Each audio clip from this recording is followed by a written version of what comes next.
खुलुमबाय लोगोफोर दिनै आं नोंथांमोननि सेराव आसाम जारिमिननिफ्रायनो मोनथिनायथा जोबोर गोनां सोंथिफोर लानानै फैलायबाय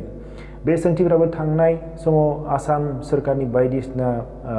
साख्रिनि आनजादफोराव गले सोंफ्ले जाबाय थाबोदों बिदिब्ला भिडिअखौ जागायदिनि सोंथि number 1 Who was the first Muslim invader in Assam आसामखौ गाग्लोबनाय गिबि मुस्लिमा सोरमोन आसामखौ गाग्लोबनाय गिबि मुस्लिमा जादोंमोन बक्तियार खिलजी सोंथि number 2 The first Ahom-Kachari battle was in गिबि आहम आरो कछारीफोरनि गेजेराव दावहाया माब्ला जादोंमोन गिबि आहम-कछारी दावहाया जादोंमोन 1490 मायथाइयाव सोंथि number 3 Ahom king who conducted the first organized population census was गिबि organized population census खालामजेननाय आहम राजाया सोरमोन बिथाङा जादोंमोन सुहुंमु सोंथि number 4 Name of Ahom royalty burial mounds आहमफोरनि राजाफोलेरनि सुबुंफोरखौ फबनाय जायगाफोरखौ मा बुंनाय जायो बे जायगाफोरखौ बुंनाय जायो मयदाम सोंथि number 5 Rang Ghar was built during the reign of रंघरखौ सोरनि खुंथाय समाव लुनाय जादोंमोन रंघरखौ लुनाय जादोंमोन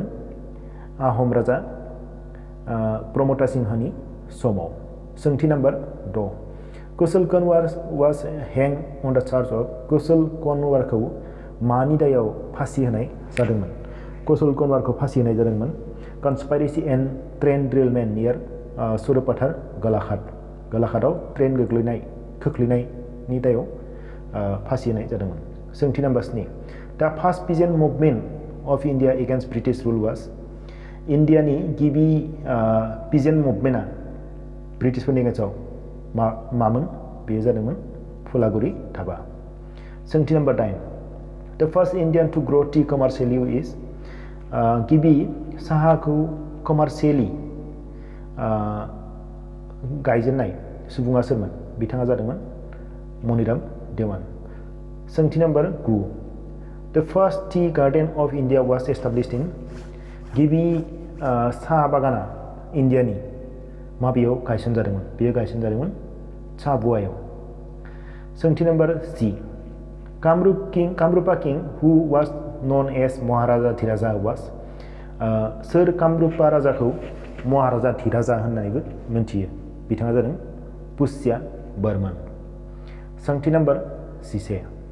Who built the Umananda Temple उमानन्दनि थानसालिखौ सोर लुदोंमोन उमानन्दनि थानसालिखौ लुदोंमोन गदाधर सिंहआ सोंथि number 12 The Moamoria revolted for the second time in मोआमरियाफोरा नैथि खेबनि थाखाय माब्ला बिग्रायखांदोंमोन बेयो जादोंमोन 1782 मायथाइयाव गासैखौबो साबायखर थाबाय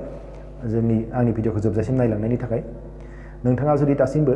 टेक्न'सिस बड' चेनेलखौ साबस्क्राइब खालामाखैबा साबस्क्राइब खालामनो थाखाय खावलायनाय जाबाय